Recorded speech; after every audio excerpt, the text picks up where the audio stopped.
This is D'Lo Brown. You better recognize this. The only podcast I pay attention to is the Ministry of Wrestling.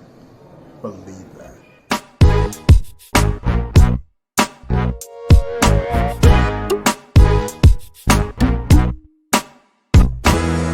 Going on? Okay, this is Big Tone in the Zone, and we're here with another edition of Superstar Spotlight.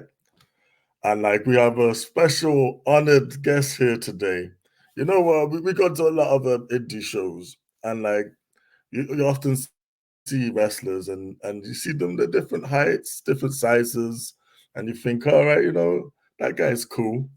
But rarely do you see someone who truly looks the part, man.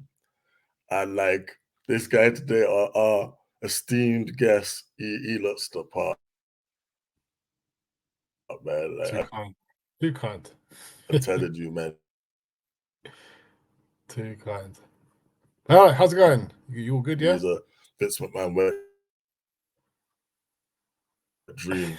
But well, I don't know. For what's come out about Vince this year, it's I don't want to go too much into what he dreams about. So, a man who truly looks the part of a professional wrestler, his aesthetic, all off the charts, man.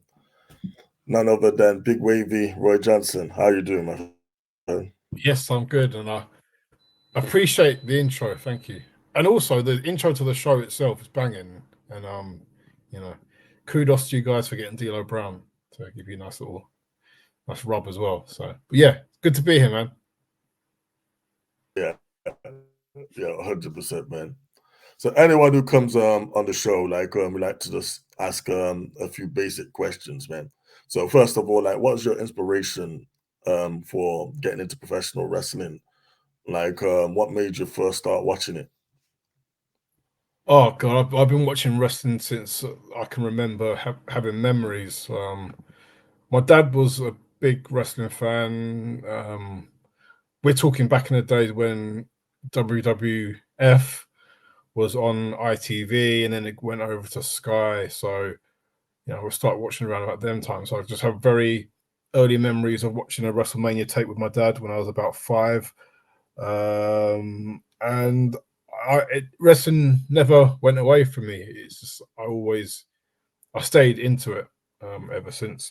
Watched it all the way through primary school, secondary school, university. I always was the well, especially in secondary school and university, I was always the wrestling fan guy.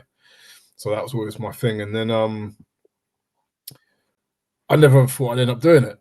It was never a thought or consideration of mine. Nothing I ever even wanted to do. But I mean, I've told this story so many times, but I just decided one of these things to try out before I turned 30. And I started wrestling training at age 29. Made my wrestling debut age 30, and yeah, been wrestling ever since. And it's, I've always been in love with wrestling, but doing it kind of unlocked a different kind of love and appreciation for the game. So yeah, so in a whistle stop, that's how I came to be, really, in a wrestling sense. Who was your guys that you used to watch growing up then? Who would you say is your top 4 guys, your Mount Rushmore? My Mount Rushmore changes every day. I could, So does mine. Yeah, it's difficult because if you've been watching wrestling for over 30 years, like me, it's hard to condense it down to 4 people. So who's your 4 today? For today, I think, and so I'd say Shawn Michaels. He'll always be in my Mount Rushmore. Whenever I do it, he's always there. Never take him out. So Shawn Michaels is there, everything. I loved Shawn when I was a kid. When I was a teenager. When I grew to be an adult, and even now as a wrestler, I still have immense appreciation for him as a wrestler and a performer. He can just do it all. And I think certainly when I was younger, I didn't really appreciate the whole, in ring and all that sort of stuff because, why would you? But he just had it character-wise and the look, everything. I just loved everything about Shawn Michaels. And then as I grew up and appreciated the art of wrestling more, realized he's actually probably the best in ring of all time as well. So Shawn Michaels, 100%. Right. I'm going to say this, but one with a caveat because, I hate I'm about to say this, but I would be doing myself a disservice and I'll be lying to myself if I didn't say that Hulk Hogan is in the Mount Rushmore of wrestlers. Wrestlers as in, the character Hulk Hogan. The man behind the character, as we all know, is whatever. Don't need to go too deeply into that. And I have no appreciation for the man behind the character, but the character himself, his impact on wrestling, it can't be understated. Like you can't deny the impact that he's had on wrestling and bringing wrestling to pop culture and the whole thing that we're seeing now. Wrestling is all pretty much down to this guy. Even the fact that wrestlers have entrance music all down to this guy. So I hate saying it, but he's I get like many people. Oh really? Yeah. Oh, I'm not alone. And plus, I was a big fan of the NWO growing up. I get like that many people may not like, but to be honest, none of us would be watching wrestling without Hulk Hogan. No, we wouldn't. And I can admit that I say him as a person. Got no time for, no respect for, no appreciation for as a person, but as a wrestler, for what he's contributed to wrestling, I can't. It's very irritating. I have to admit that, but I can't lie and say that he doesn't have any influence on wrestling. Another two, I'd say John Cena. Again, John Cena, in a similar vein to Hulk Hogan, has massive crossover and that sort of thing to wrestling, and I generally enjoyed his run. I was a big John Cena fan when he first came out. Really liked how much he stood out and how different he was, and obviously being someone who's into bodybuilding and all that sort of thing, I appreciate the physique and what he brought to wrestling in that aspect. And he could talk. He had a good character. He's just he had it all. And I'd probably say The Rock is my last one. I needed to have someone of color on there, to be honest. And also, in the same guise as Hulk Hogan and John Cena, you Rock have to. I mean, like, it's nice in the air, but it's one of the things because I looked up to The Rock when I was growing up. The Rock is my. Yeah. So that would be the four. But I say that now, and I know this will change tomorrow. So you've caught me on a day where those four are the four. I've in recent times I've had Roman Reigns in my Mount Rushmore. I've had Brock Lesnar in my Mount Rushmore. I've had Ric Flair. I've had Randy Savage. So it changes, it changes. The Rock is a great choice because again, just like there's many people in wrestling that come on and then you find yourself, you became a wrestling fan because of them. People like Hulk Hogan, people like Steve Austin, people like Dwayne The Rock Johnson. So yeah, man, you never apologize for liking Dwayne The Rock Johnson, man. He's one of the biggest stars ever to grace our industry. Yeah, ever. Not even just in wrestling, one of the biggest stars ever, in any capacity. So yeah, can't deny him either. Yeah, brilliant, brilliant. Yeah. Where did you watch wrestling? Was it on Sky? Was it on Channel 4? So I watched it on Sky, and then when I was growing up, one of my friends at secondary school was into wrestling, and I used to go around his house on a Friday night to watch Raw when it was shown over in the UK on a Friday on Sky Sports. We used to go around there, order a pizza, and watch Raw, and then we'd flick over to watch night. No, sorry, we started watching Nitro because that was on first, and when we flick over to watch Raw when Raw started, and like at the time they had this annoying thing where they would have you'd get say the for example Nitro started at 8 o'clock, Raw would start at 9 o'clock, so you'd have to Yeah. make a choice So was between your Raw? watching. Was your Nitro? Yeah, you had to make a choice between watching the last hour of Nitro or watch the first hour of Raw, and we always watched the first hour of Raw because my friend who I watched with he was more of a WWE guy or WWF guy, so always watched on Sky, and then obviously not long after that's when it had that brief spell on Channel 4, and then yeah, that's my era, I guess, of that I remember anyway.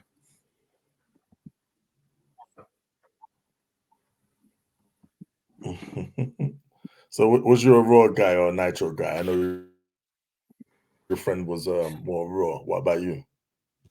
I'd say Raw. Like I enjoyed WCW for what it is and what it was, but I say overall like Raw. But every so often I'll go back and binge watch WCW Nitros just because they were enjoyable, but they became very formulaic and the same, and when the crack started to appear, it wasn't very good television. So I'd say I'm a Raw guy. Yeah, I mean, I was definitely a Raw guy. I did like Booker T though, on the WCW side, man. Like Yeah, that of was course. always my guy because Yeah, of he was course. the first guy who I seen literally come from the low card, did it? Rise from Yeah, the mid rise up. card all the way to world champion. Like because Yeah, WCW did that too often, but they did with him, which was great. yeah. Yeah. So then, like, that was your inspiration, and yeah, Big Wavy. That's a cool name, man. Where did that come from? So around about the time before I did the UK tournament, I was known as Body Guy Roy Johnson. It's kind of a bit of a joke name, really, but when I got to do the UK No, I tournament, like I it. was sat talking to Michael Cole, and he just basically said to me, you may be a body guy in the UK kind of thing, like, but in this world, in the WWE world, you're not. So just something to consider. And I thought, right, well, then I'm going to have to think of something else. And I'd been using the word wavy as a kind of buzzword anyway, just something that I just attached to myself. And like, it's just sounded like a good nickname for wrestling. You had Big Sexy, Kevin Nash, Big Nasty, Big Show was called it before, the Big Show even. So putting the word "big" in front of someone's name, I thought is a fair move and a good move, and it just fit with what I was doing and branding wise and that sort of thing. And then I did the infamous Chicken No Gravy promo for the UK tournament, and where I started off with the name's Johnson, Big Wavy, I ate chicken with no gravy, and I just thought, right, well, I'm running with the big wavy thing now, and I stopped calling myself Body Guy. So that was it really, and now I've trademarked it and all that sort of stuff. So no one can use the term Big Wavy in the wrestling landscape anyway. So yeah. Mhm. Wow. So Big Wavy, like, that was like, would you say that was your true birth, like as a professional wrestler? Yeah, I think it kind of became part of me, and I came into my own using that name and kind of that nickname and it just fit me. And I've been using that nickname for 8 years now, so I've never wanted to change it. And obviously, I've liked it so much I trademarked it, so it's now permanently attached to Roy Johnson. But yeah, love it. That's brilliant. That's brilliant, man. So, like, Roy, how many different organizations are you currently affiliated with? Oh, I could not give the answer to that because I don't know. Because if I mention all the people that I've worked this year anyway, it doesn't mean to say that other places I've worked in previously I'm not going to work for them again. And but you know, Purpose. I'll mention Purpose because Purpose are I guess primarily the reason why we're on school today, because everything patterns looming around the corner, and Purpose is somewhere that I consider a second home in wrestling because they're local, very local to me. You know, I live in the South London area, and it's run by people who have a tremendous amount of respect and admiration for. People who I've known for quite a considerable time on my wrestling journey, and I think a lot of the talent they use are people that I've known and come up with and trained with from the old Knucklelocks days of when I used to train there when that school was open. So have quite a close attachment to Purpose. You mentioned when we were talking earlier that you'd seen me wrestle at EWE. EWE is one of them places where I think I hold with high regard, purely because the location, Balham, again, another one that's close to me. And the venue that they run in, the Bedford, is on a personal level quite important to me because that's where I made my wrestling debut. Places like FPW, where I'm their heavyweight champion. I used to watch their shows when I was a fan, and they gave me a chance early on to shine in my career and gave me the creative freedom to do essentially to get myself over, basically. But a place that I appreciated, and I'm really happy that they're back and that they're running really successful shows, and that I am the forefront of that from being their champion as well. So that's they're another one that I really appreciate. I will always say, even though I've not wrestled there for maybe 2.5 years now, I'll always say that I am a Progress guy. Whether I've wrestled there or not, you know, that's where I started my journey in terms of the wrestling school at Progress and making my wrestling debut for Progress. And it's still a place. I've not checked the stats on my wrestling career, but it's probably a place where I've had the biggest number of my matches anyway. Even to this day. So, and you know, they're obviously a massive part of British wrestling. So, yeah, but I'd always say I'm a Progress guy, but that doesn't limit me to wrestling other places. So, other places, Sacrifice Pro Wrestling is another place that I hold quite in high regard and close to me.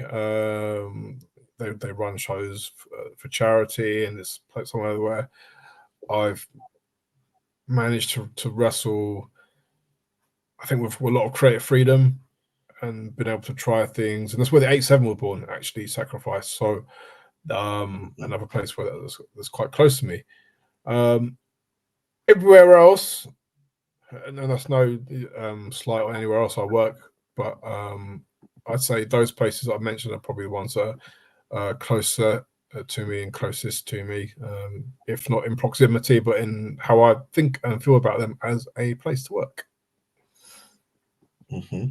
So, but basically, what I'm more getting at is that's the type of places where people can see you right today. Yes. So yeah, absolutely. If you go to FPW show, you're going to see me because I'm their champion. If you go to a Purpose show, you're most likely going to see me.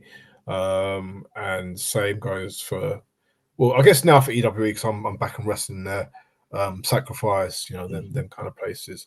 I'll give a shout out to Soft Pro as well. Soft Pro definitely one where Roth and I have been able to come into our own as a tag team from being their first ever tag team champions, which we lost unfortunately the last show. But you know, we've had great opportunity to work there and work in area of the country that we don't go to often in Manchester. So yeah, appreciate them guys as well. Brilliant, brilliant. Well, let's talk about the tag team 8-7. How did that get started? Well, it's actually it started as three of us. It was Kieran Corrupt, Alexander Roth, the Hitset, as they were known, and myself. And it just became a thing because we used to travel together to Sacrifice Pro shows. And I'd spent a lot of time with them guys and talking ideas and blah, blah, blah, blah about wrestling. And then we decided, yeah, we want to do it. We want to have a run as a stable. And then it just grew from there. Warren Banks joined the group, and then obviously COVID happened, and then we all had a hiatus from wrestling. When wrestling came back, it was just myself, Roth, and Warren, because Kieran had a bit of a break from wrestling. And as Warren kind of grew himself as a singles performer, that gave us, myself and Roth, the window to do things as a tag team. And Roth's had a lot of experience as a tag team. I hadn't had that much, and working as a tag team with Roth, I kind of opened things up for me and opened my eyes and learning. Tag team wrestling is a different beast to working with singles, and Roth and I have really good chemistry as a team in terms of how we look, our styles of wrestling, which are both very different, but our styles of wrestling blend together. And I would say we are probably one of the best tag teams in the country in terms of the full package, in terms of the look, the ring work, being able to talk. We can both promo, and this is an interesting fact about myself and Roth. If you ever see a backstage promo or us do any sort of promo that we've released, one take, we always do it in one take. We've never had to go back and reshoot a promo because we're like in sync with. We finish each other's sentences in promos. We get to the same point, get to the same catchphrase. Always one take. So for me, I can say this because I'm in the team, and people think it's arrogant. Whatever, it's not. It's because I live within the team. But I honestly, truly think there is not a better team in the UK than 8-7. So, and then further on from the tag team, so I mentioned Warren. We then added Remy Adetunji, who is unfortunately he's injured and not sure when he's going to be back, if I'm completely honest with you. And Harrison Leon, who you may have seen at Purpose. Yeah, I seen your guys' 6-man. It was an excellent match that was. Yes, so he's in America at the moment, but he'll be back very soon. And then I just want to give a shout out to other members of the group who are no longer wrestling, but Jade joined us. We never really got to do anything with Jade because unfortunately she got injured and decided to not come back to wrestling. And Shaniqua, who wrestled and Sacrifice, we never really got anything to do anything with as a big stable kind of thing. But the active members, at least anyway, are myself, Roth, and Harrison Leon. And it's an annoying thing that this was never meant to be the case or meant to happen, but we tend to end up being a group with people of color. It's not deliberate.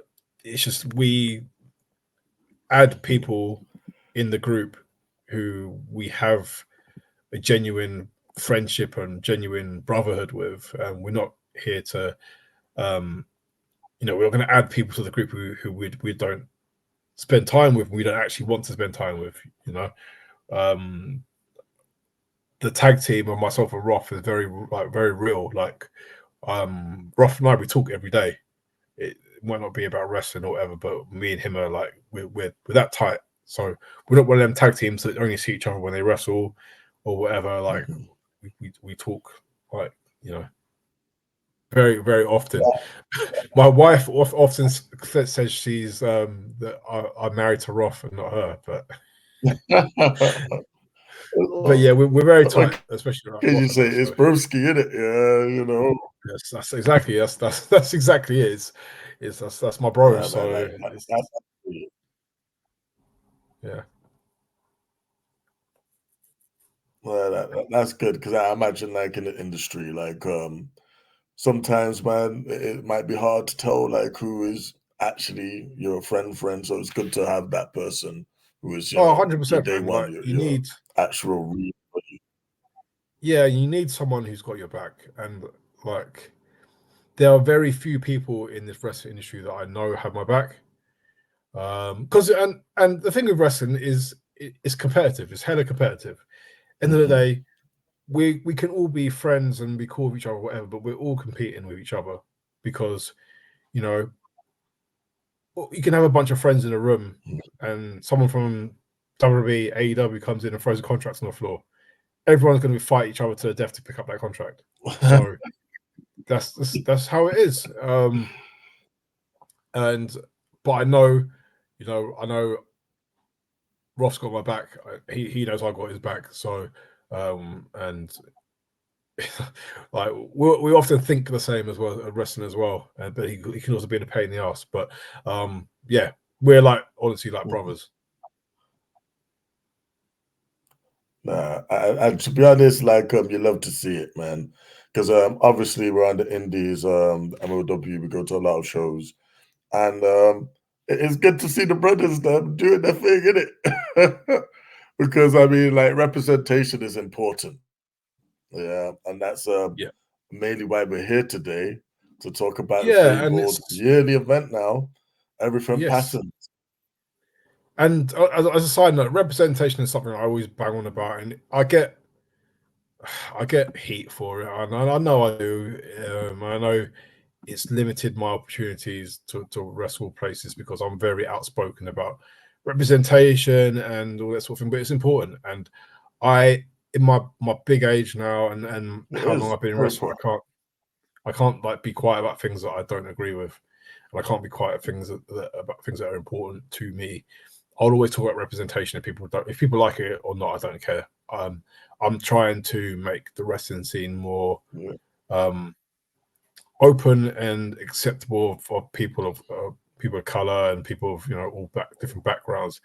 And going to wrestling shows and seeing black and brown faces and seeing basically where wrestling shows I go to and there's more than just white males in the crowd. It makes me happy when I see black brown faces, women in shows and that sort of thing.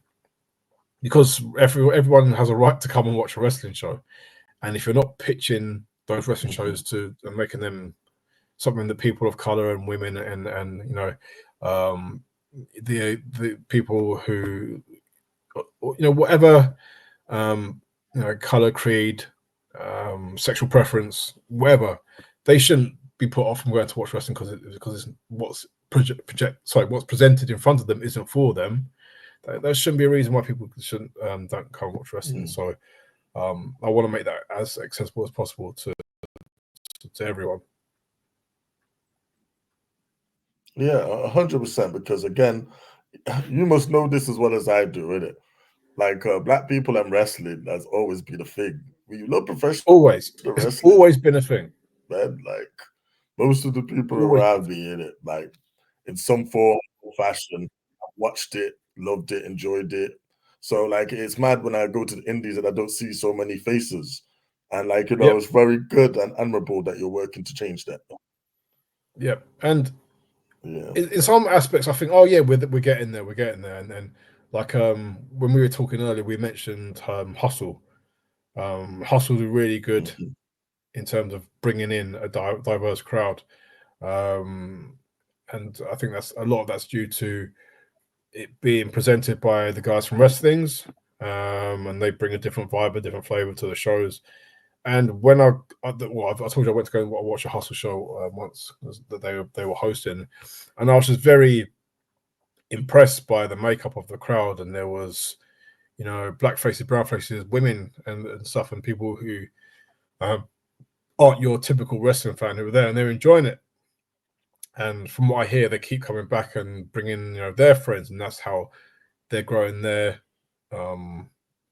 following, and that's how British wrestling is going to grow, by welcoming new people, and then they are welcoming new people, and that's how the scene grows. Not everyone catering to the same small dwindling audience, by presenting cards that don't really feature people of color and that sort of thing. And when I say stuff like this, people think, oh, Roy's just talking rubbish or whatever. But if you saw my inbox and how many all-white wrestling cards I get sent to me by other disgruntled wrestlers of color, and it's got to a point where I just laugh now because it's quite funny. But no one notices. No one notices it at all. It baffles me completely as someone who, okay, I've promoted a few shows on everything patterned, but someone who's doing a show graphic for the latest show, and they don't realize that the show, the graphic they put out, or the advertising the show is all white males. They just don't realize it, and it was disheartening at first, but now I just find it funny because it's just like, you don't get it, you're never going to get it. So I just leave promotions like that.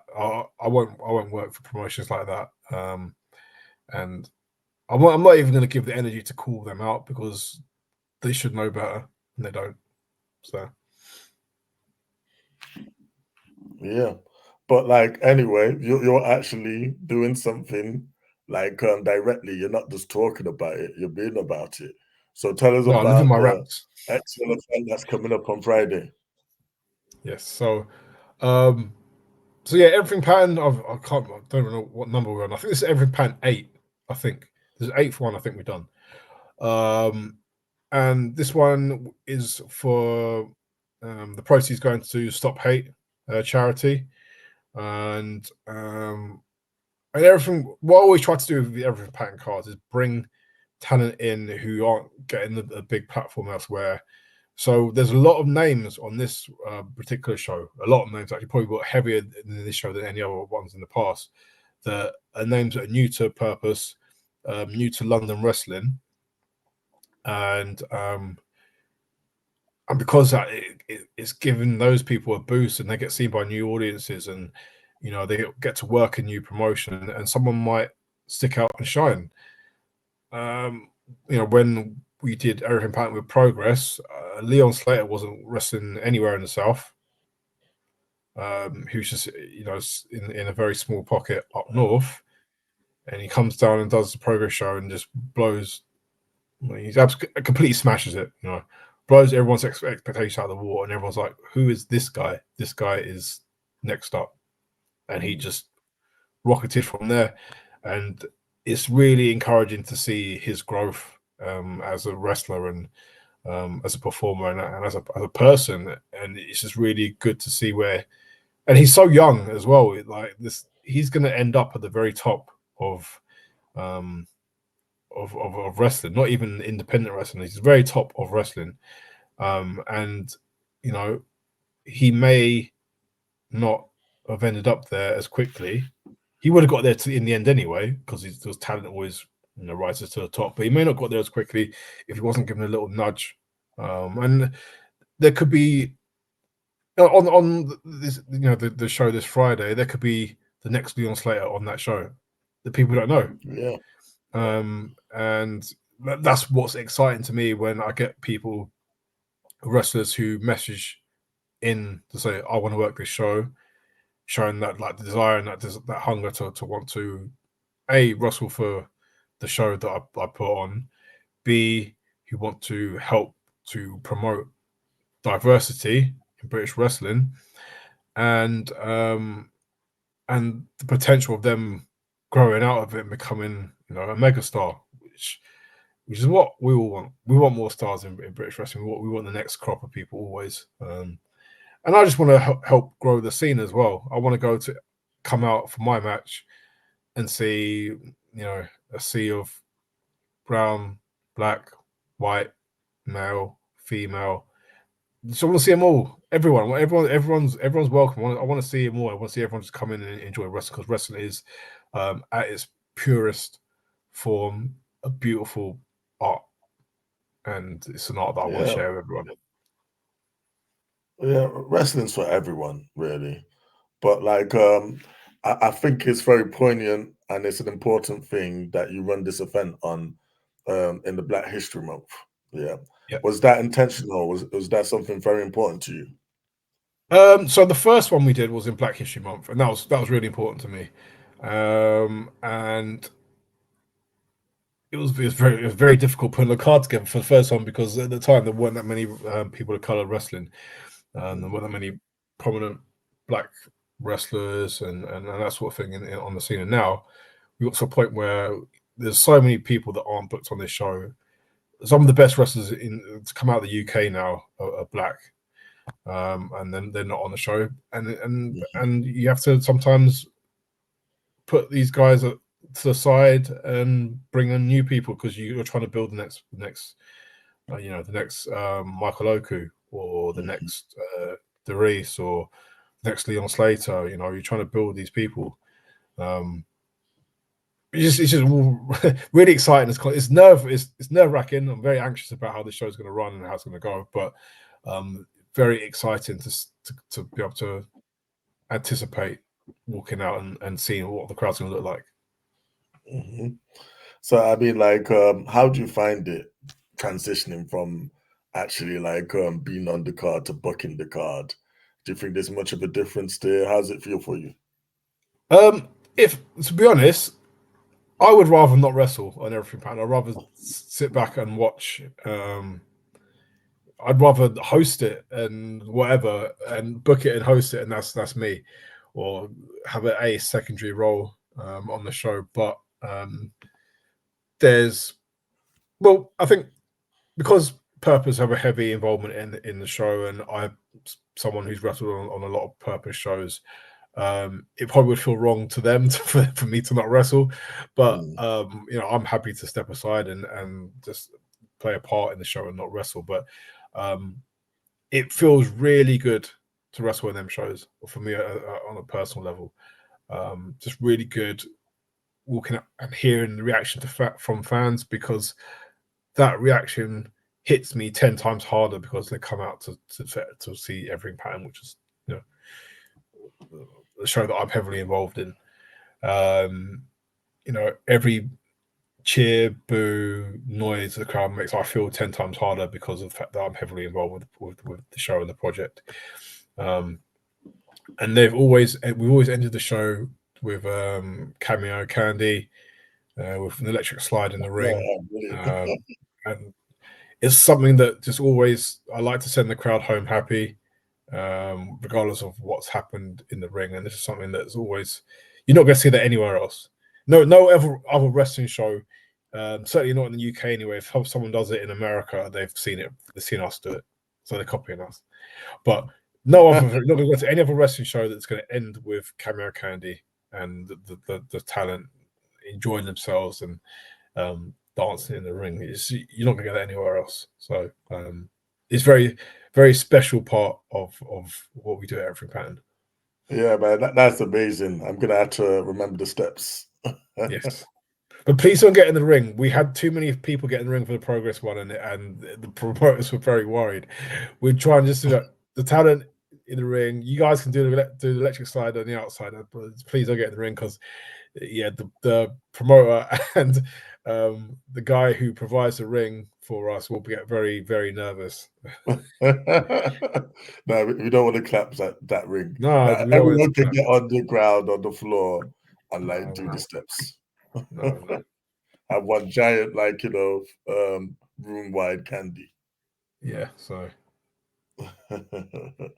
Brilliant, man. So run us through the card. Like, what are the matches, and what can we expect? Right, so we got the first one I want to talk about is Najee versus Kuro. This one I think could steal the show, purely because Najee is someone who, if I'm pronouncing his name wrong, I feel like a complete idiot, but it's someone that I have seen about from working at Sod Pro. I know he's from that side of the country from up north. And he's someone who I think has got a lot of potential and will have a good future ahead of him. And he's a really nice guy, and he's got so much energy. And if you look at him, you just think, oh, this guy's like Kofi Kingston. But he's got so much energy. He's got so much like natural charisma about him. He's gonna bring the crowd up. We got Kuro, who's coming from France, so getting someone over, it's always nice, and someone who's worked in considerable amount of places in France. So them two probably going to steal the show. I've got to be careful with that. We got Alexander Roth, my bro, against Cody Salihu, who again is someone who I know from training at Knuckle Locks and that sort of thing, and he's coming up and getting himself out there a bit more on the London scene. But then people haven't seen what he's capable of and what he can do. So I'm excited for that. We have Tyler Walker versus Gambit. Tyler Walker, who's someone who I wanted on the show because I've wrestled him. I just really liked him. I wrestled him. He's very down to earth, very humble, works hard, looks the part, very athletic. He's new to this, and it's all, I can mention more about giving people opportunities to do their thing. Same with Gambit. Gambit, who's someone who I'd seen working at Restival, and they really stand out. They really stand out as a wrestler and a performer, and very unique to what they do. And they are representative of the LGBTQ community, which is, I think, something that's quite important to get that representation out there on that side as well. So looking forward to that one. Then we got the E-City Sovereigns version 2, who on a personal level I'm not a big fan of, but RJ Singh is just he's just such a important, a long-standing, important, and respected figure within British wrestling. I think he's been doing this for over 20 years or whatever. And when I started wrestling, he was a veteran. So the fact that he's still out there doing it, and he can still pass on, knowledge and that sort of thing to people. And he's a big champion of diversity as well. So it's good to have him in here, even though I don't. My feelings on the EC Sovereigns are whatever. He's teaming with Kian Cameron, another name who's young and hungry to impress. We got Big T. It was always good to see Big T. Big T's an attraction. He's 7 foot tall, which you can't teach, as they tell you. Yeah. But how many wrestlers in the country are 7 foot tall? It's just Big T. He's a big, impressive guy. It'd be good to see him in the ring, and hopefully he's throwing around choke slams and that sort of thing, because that's what I like to see. And he's teamed with Ollie Fern, who I'll be honest, I've never seen her wrestle. However, I've heard so many good things about her and seen clips and stuff on social media, and I've had so many people say to me when they heard we were doing everything pattern, they're like, "Oh, you need to get Ollie Fern on the show. You need to get Ollie Fern on the show." So I'm really interested to see what she can do, and it's quite a unique matchup that they have in doing that. And then finally, my own match, me versus Levi Muir. Levi is someone who I've known since I walked into Projo. We both trained together. We both started around roughly the same time as the wrestling training. We developed a really strong friendship because of the fact that he's local to me, and we used to train in the same gym, so I used to train together. So I know Levi. We're very close, and someone whose career I've followed, and I've always had a vested interest in how he's doing, and I've always wanted to always big bro him and make sure he's going down the right path and doing the right thing. And he works really hard in what he does.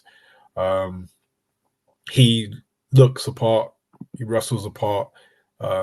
he's still young, so he's still got a lot to give to the wrestling scene, and you know, his time is going to come where he's on TV. It's only a matter of time because he's built for TV. So I've got a challenge ahead of me because he's no slouch, and he's probably one of the few people in the wrestling scene who could throw me about with ease. So I've got to watch out for him. It's going to be hard hitting heavyweight clash between myself and him, and one I'm looking forward to. So yeah, a complete different card to what we've had in previous years. There's maybe six, I want to say 6 people making their debut for Purpose and for Everything Patterned in this show. And that's probably half the card, I think. So yeah, it's a lot of new people about, and hopefully this gives them a boost and a platform for them to go on and then do incredible things in British wrestling. Yeah, 100%. And like we're always eager to see new talent in the ring, and this seems to be the perfect venue, the perfect time, and the perfect event to do this. So I would encourage anyone watching, if you're on the fence, man, come on down, see some faces you haven't seen before, learn about the future. So Yes. speaking of which, if people haven't got their tickets yet, where can they go to get their tickets? So if they go to the Purpose Wrestling website, their website is www.purposewrestling.com. Go there. There's the links to get tickets, and then they just have the 2 very simple links to get tickets for the upcoming shows. So, and the next one up is Everything Patterned. So you click on there, get tickets. General seating is from £18. So you're getting a good night's value, good night's entertainment out of that. It's open to families and to adults. If you're an adult fan, they do serve alcohol, and you've got a novelty of watching wrestling in a library.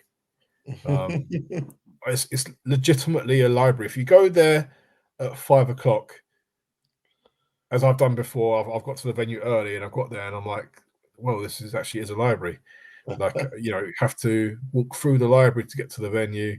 You have to move tables and chairs that people are using for to read and quiet study, and you'll see there's bookshelves around, which is very handy. And I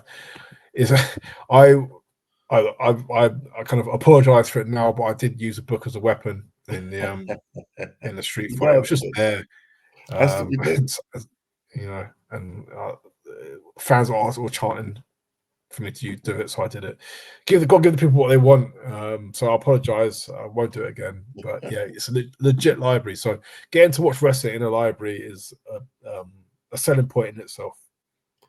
Yeah, man. Like, look, I love Purpose Wrestling, man. Like, it's one of the most entertaining shows you can go to in London.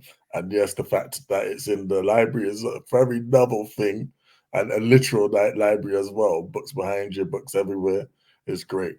Of course, man. One thing that's great about them, you talk about the alcohol, is they're 3 for 10. Yes. Trust me, I love that. Like free, like big cans of beer or cider. Yeah, for £10, like you're not beating that at any other indie. Like you're paying £5 minimum at any other indie. So come on, No, there's not many indies where you'll be able to actually get alcohol as well. So you know, yeah, drink in a library. yeah, exactly. Who wouldn't want to do that? There you go. You can do it without like being, troubled or anything. Also, like the Ministry of Wrestling, we're going to be helping out with the raffle. I understand. Yes, big job. You know how British wrestling, they love their raffles. Oh yeah, so you can't mess this up. Yeah, the raffle's very important to a British wrestling show. I promise you, it's very important. We're not going to get in the ring and drop all the tickets like Fabio did the last show with it. Well, as long as you can do the raffle without dropping all the tickets, I think you'll be all right. Yeah. So we look forward to seeing you down there. And we look forward, of course, to seeing you, Big Wavy, down there. Is there anything else you want to tell the people? No, like I think at the moment my focus is everything patterned. Black History Month is very important to show support and this isn't, as I said before, this isn't just for people of color to come and black people to come and watch. It's for everyone. Like everyone's can come and enjoy the wrestling, and everyone can show support to making the wrestling scene more diverse. You know, I don't want to touch upon it too much, but should we say certain actions or events that are going on X or Twitter this week has shown there's still a need for there to be diversity in wrestling. So instead of being angry about maybe a certain individual, tweeting whatever, turn it into a positive and come support the diversity that we do have in British wrestling, and show London, UK, Europe, the rest of the world that we do have a thriving, growing, and diverse scene in this country. 100%. I couldn't agree more. Like, it's not about a thing where we're just trying to like gatekeep or exclude anyone. No, this is a celebration of British wrestling and people of color in British wrestling. Yeah. And like it's something that's for everyone to celebrate because we're all in this together. And I can't wait, man. Thank you. Yeah, no worries. It's like the way I would like to put it is, we didn't have our own space, so we created one. We didn't create one just for us. We created one for everyone. So please come down, come support, because anyone and everyone who walks through that door, they're greatly appreciated, and the show is for them. Brilliant stuff. Okay, so Big Wavy, Roy, where can people reach you? I'm available on X at the Big Wavy _. I'm available on Instagram at the same handle. You can find me on Facebook as Roy Johnson. That's just me, my name. If you want to connect with me on there, I'm there. I also have a liked page on Facebook, Big Wavy Roy Johnson. So that's where I am on my socials. I have a bit of merch. I have merch that really needs updating because I'm trying to clear merch out of my flat. When you have a wife who wants a nice, clean feng shui and all that sort of stuff, you can't have boxes of merch hanging about. So I'm trying to clear everything out. So I have a merch store. It's royjohnsonyeah.bigcartel.com. And if you're a wrestling promoter watching this, shoot me a DM. Get me booked. Fill my weekends with wrestling because I love wrestling. Couldn't agree more, man. Like Roy and the whole of the A7 are just excellent talents, man. And I had nothing but a great time watching them in the ring. Big Wavy, Roy, thank you for your time. I can't wait for Friday to see the event. Yes, I look forward to seeing you there as well. Brilliant. Genuinely, I look forward to seeing you there. Brilliant. All right. Thanks, everyone. This is Big Toe. No worries. Peace.